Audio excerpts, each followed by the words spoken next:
This is the question asked in today's SkillTrack Daily Challenge. So in the first line we are given the values of m and n, and after that we are given a m cross n integer matrix as input, and then we are given two integers r and c, and then we are given a r cross c integer matrix as input. So totally we are given two integer matrix.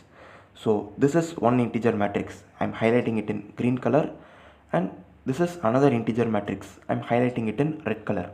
So first I am going to write both of these integer matrix separately, so that it will be easy for us to understand how the intersection takes place. So now we are going to merge both of these matrices. So both the matrices are of different size, so all the integers will not be merging.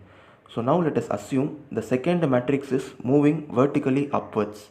So when it vertically moves upwards, both the matrix m1 and m2 will be intersecting, and all the integers will not be intersecting.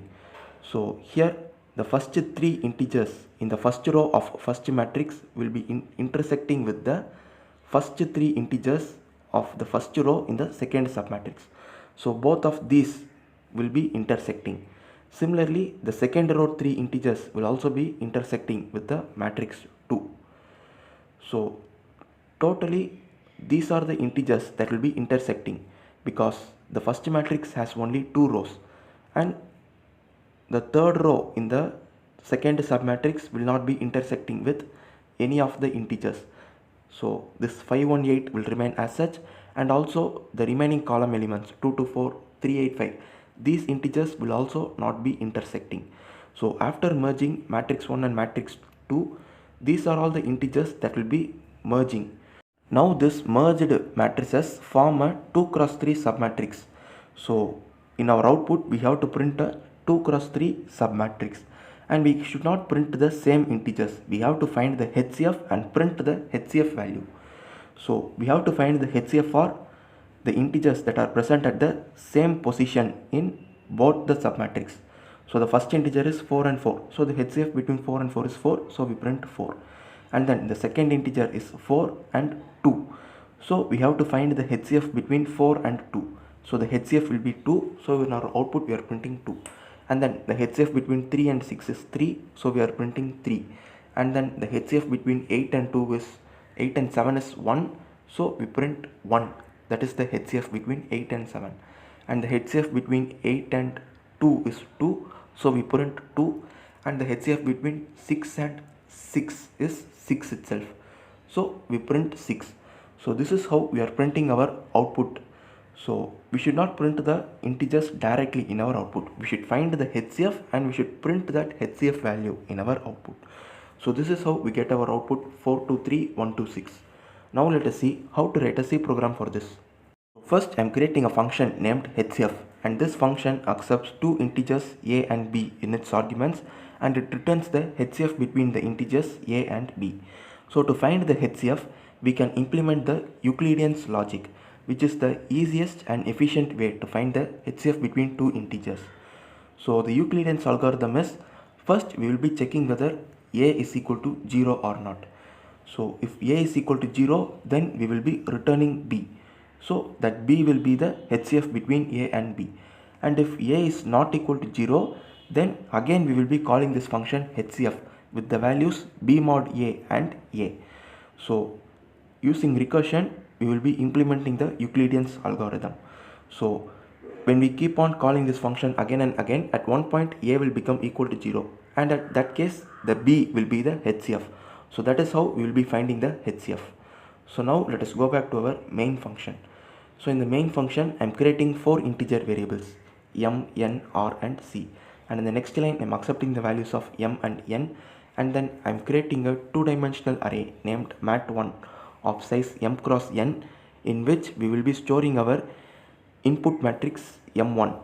So using a nested for loop, we have to accept m into n integers and store those integers into the array named mat1. And after that, using a scanf statement, we have to accept the values of r and c, and then I am creating another 2-dimensional array named mat2 of size r cross c, in which we will be storing our input matrix 2. So again we have to create a nested for loop, and that accepts r cross c integers, and we have to store those integers in the array named mat2. So we have to accept two input matrix and store in mat1 and mat2. So after accepting our input, now we have to calculate the minimum row and minimum column, because we have to iterate only through the intersecting integers of our matrices. So to iterate through the intersecting integers, I am creating two integer variables named minRow and minCol. So to find the minimum row, we will be comparing m and r. So m represents the number of rows in matrix 1 and r represents the number of rows in matrix 2. So we have to find the minimum value between m and r. So we will be storing that value in the variable named minimum row. Similarly, we have to calculate the minimum column. So in matrix 1, the integer n represents the column, and in matrix 2, the integer c represents the column. So we have to find the minimum values between n and c, and we have to store that value in the variable named minimum column. So this is how we will be calculating minimum row and minimum column using ternary operators.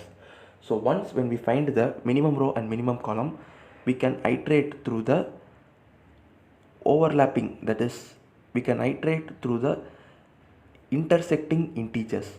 So we have to create a nested for loop, and the nested loop should be iterating from 0, because that is the starting. So 0 till I less than minimum row and 0 till j less than minimum column. So when we iterate in this range, we will be iterating through the intersecting integers. So that is our task. So while iterating through the intersecting integers, we have to calculate the HCF. So in every iteration of this nested loop, we will be calling this function HCF, and for HCF we have to give two integers in the arguments. So the first integer will be the integer that is present in the matrix 1 at the index ij, and the second integer will be the integer that is present in the matrix 2 at the index ij. So we will be passing two integers in the arguments, and this function returns the HCF between these two integers. So in our output, we will be printing that HCF integer. So this is how we will be printing our output. Thank you for watching.